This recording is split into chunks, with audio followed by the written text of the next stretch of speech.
Now, your most accurate forecast from the First Coast News Weather Team, sponsored by AC Designs.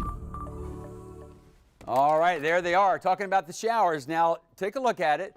Not really hitting a lot of us, but when they do hit you, that is the showers, if you're out and about, they come down with some pretty heavy rain. So we'll call them downpours. I don't think there's going to be any lightning. Generally speaking, for the rest of the evening, we'll continue to see the showers developing over the warmer waters and then dropping off to the west and southwest and decreasing as they go. So generally speaking, as we head towards sunset, very little in the way of shower activity for those of you for southeastern Georgia.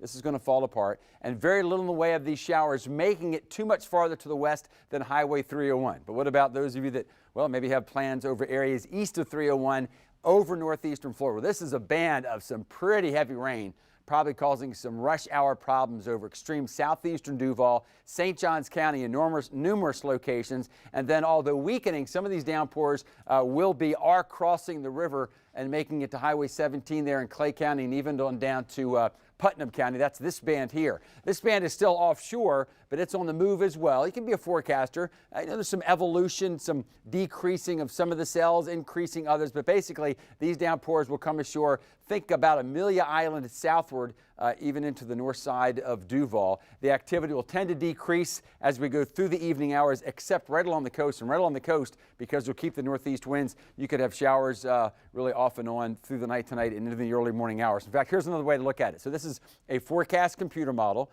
We continue with the northeast flow, occasionally bringing in some showers. In other words, a pretty similar pattern to what we've had over the last couple of days, and we'll keep this tomorrow. And then on Friday, although there still will be some showers around, overall, the pattern will begin to shift as we look to the west, and a pretty significant front comes our way. Now, this is a look at the winds here.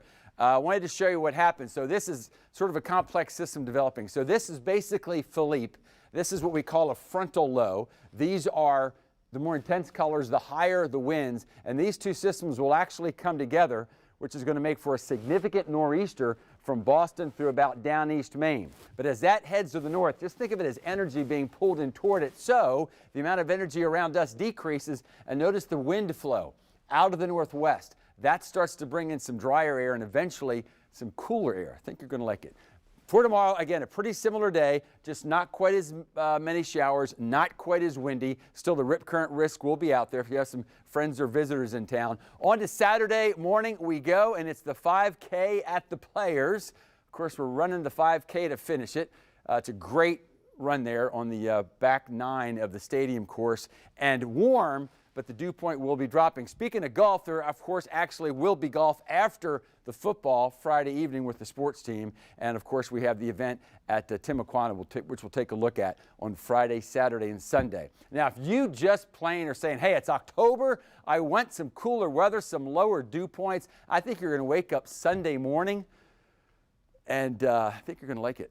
Hopefully the Jags will keep us liking our life and day as we go through Sunday. But again, if you just want those cooler mornings and lower humidity afternoons, you have it Sunday, Monday, and Tuesday.